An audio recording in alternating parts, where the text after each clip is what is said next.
ಧನುರ್ರಾಶಿ ಅಧ್ಯಯನ ಮಾಡ್ತಾ ಇರತಕ್ಕಂತಹ ವಿದ್ಯಾರ್ಥಿಗಳು ಒಂದು ಹಂತ ಮೇಲಕ್ಕೆ ಏರಬಹುದು ಅನ್ನುವಂತಹ ಸೂಚನೆಗಳಿದೆ. ಮಕ್ಕಳಿಗೆ ತುಂಬ ಸಂತೋಷದ ದಿವಸ ಇದು. ಒಳ್ಳೆಯ ಕೆಲಸಕ್ಕೆ ನಿಮ್ಮ ಸಮಯವನ್ನು ಉಪಯೋಗ ಮಾಡಿಕೊಳ್ಳಿ ಅನ್ನುವಂಥದ್ದು ಒಂದು ಸಲಹೆ. ಎಲ್ಲ ಸಂದರ್ಭಗಳಲ್ಲೂ ಕೂಡ ನಮಗೆ ಆ ಉತ್ತಮವಾದಂತಹ ಸಮಯ ಸಿಕ್ಕತ್ತೆ ಅಂತ ಹೇಳೋಕ್ಕಾಗಲ್ಲ. ಸಿಕ್ಕಿದಾಗ ಅಂತಹ ಸಮಯವನ್ನು ಒಳ್ಳೆಯ ಕಾರ್ಯಕ್ಕೆ ಉಪಯೋಗ ಮಾಡಿಕೊಳ್ಬೇಕು. ಅಂದರೆ ಹೇಗೆ ಗೊತ್ತಾಗತ್ತಪ್ಪ ಈ ದಿವಸ ಚೆನ್ನಾಗಿದೆ, ಏನೂ ತೊಂದರೆ ಆಗ್ತಾಯಿಲ್ಲ ಅಂತಂದರೆ ನಮಗೆ ಅನುಕೂಲವಾಗ್ತಾ ಇದೆ ಅಂತ ಅರ್ಥ. ಅಂತಹ ಸಂದರ್ಭದಲ್ಲಿ ನಮ್ಮ ಸಮಯವನ್ನು ಒಳ್ಳೆಯ ಕೆಲಸಕ್ಕೆ ವಿನಿಯೋಗ ಮಾಡಿಕೊಳ್ತಕ್ಕಂತಹ ಪ್ರಯತ್ನಗಳು ನಮ್ಮಿಂದ ಆಗಬೇಕು ಅನ್ನುವಂಥದ್ದು.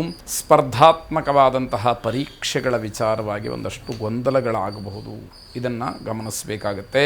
ಕೋಪ ಹೆಚ್ಚಾಗಿ ಕಾಡುತ್ತೆ. ಯಾರನ್ನು ನೋಡಿದರೂ ಕೂಡ ಕೋಪ ಬರುವಂಥದ್ದು. ಯಾರೇನು ಮಾಡಿರ್ತಾರೆ, ಆದರೆ ನಿಮ್ಮ ಮನಸ್ಸಿನಲ್ಲಿರ್ತಕ್ಕಂತಹ ದೌರ್ಬಲ್ಯವನ್ನು ಕೋಪದ ಮುಖಾಂತರ ಹೊರ ಹಾಕ್ತಿದ್ದೀರಿ ಅನ್ನುವಂಥದ್ದು ಗೊತ್ತಾಗುತ್ತೆ. ಆಂಜನೇಯ ಸ್ವಾಮಿಯನ್ನು ವಿಶೇಷವಾಗಿ ಪ್ರಾರ್ಥನೆ ಮಾಡಿ, ಅನುಕೂಲ ಇರತಕ್ಕಂಥವರು ಆಂಜನೇಯ ಸ್ವಾಮಿಗೆ ಬೆಣ್ಣೆ ಅಲಂಕಾರವನ್ನು ಮಾಡಿಸಿ. ಹೇಗೆ ಬೆಣ್ಣೆ ಅಲಂಕಾರದಿಂದ ಭಗವಂತ ಆಂಜನೇಯ ಸ್ವಾಮಿ ತಂಪಾಗ್ತಾನೋ ತಣ್ಣಗಾಗ್ತಾನೋ, ನಿಮ್ಮ ಕೋಪವೂ ಕೂಡ ಅದೇ ರೀತಿ ಕರಗಿ ಹೋಗಲಿ, ತಣ್ಣಗಾಗಲಿ ಅನ್ನುವಂಥದ್ದು ಶುಭವಾಗಿ. ಮಕರ ರಾಶಿ ವಿವಾಹದ ವಿಚಾರಕ್ಕೆ ಬಹಳ ದಿವಸದಿಂದ ಕಾಯ್ತಾ ಇದ್ದಂತಹ ಪ್ರೇಮಿಗಳಿಗೆ ಏನೋ ಒಂದು ರೀತಿಯ ಶುಭ ಸಂದೇಶ, ಧನಾತ್ಮಕವಾದಂತಹ ವಿಚಾರ ತಿಳಿದು ಆನಂದವಾಗ್ತಕ್ಕಂಥದ್ದು. ಪ್ರಯಾಣ ಮಾಡುವಾಗ ತುಂಬ ಜಾಗ್ರತೆ ಇರಲಿ, ತುಂಬ ಎಚ್ಚರಿಕೆ ಇರಲಿ. ಆ ಜಾಗ್ರತೆಯನ್ನು ಮರೆತು ಪ್ರಯಾಣವನ್ನು ಮಾಡ್ತಕ್ಕಂಥದ್ದು ಬೇಡ. ತೊಂದರೆಯಾಗುವ ಸೂಚನೆಗಳಿದೆ, ಅದನ್ನು ತಪ್ಪಿಸ್ಲಿಕ್ಕೆ ಅವಕಾಶಗಳು ನಮ್ಮ ಎಚ್ಚರ ಅಂತಕ್ಕಂಥದ್ದು. ಹೊಸ ಕೆಲಸ, ಹೊಸ ಜೀವನ ಪ್ರಾರಂಭವಾಗ್ತಕ್ಕಂಥದ್ದು, ಇದರಿಂದ ಶುಭ ಅನ್ನುವಂಥದ್ದಿದೆ. ಖಾಸಗಿ ಕ್ಷೇತ್ರದಲ್ಲಿ ಉದ್ಯೋಗವನ್ನು ಮಾಡ್ತಕ್ಕಂಥವರಿಗೆ ನೌಕರಿಯ ಭಯ ಇರುವುದಿಲ್ಲ. ಯಾವ ಸಂದರ್ಭದಲ್ಲಿ ಕೆಲಸದಿಂದ ತೆಗೆದುಹಾಕ್ತಾರೋ ಅನ್ನುವಂತಹ ಭೀತಿ ಯಾರ್ಯಾರಿಗಿತ್ತು ಆ ರೀತಿ ಯೋಚನೆ ಮಾಡಬೇಕಾದಂಥದ್ದು ಸದ್ಯಕ್ಕಿಲ್ಲ ಅಂತ ಅರ್ಥ. ಗೋಮಾತೆಯನ್ನು ಪ್ರಾರ್ಥನೆ ಮಾಡಿ, ಗೋಪೂಜೆಯನ್ನು ಮಾಡಿ ಶುಭವಾಗಿ. ಕುಂಭರಾಶಿ ಮಕ್ಕಳ ಭವಿಷ್ಯದ ದೃಷ್ಟಿಯಿಂದ ಹಣ ಹೂಡಿಕೆಯನ್ನು ಮಾಡೋದಕ್ಕೆ ಇದು ಶುಭವಾದಂತಹ ಕಾಲ.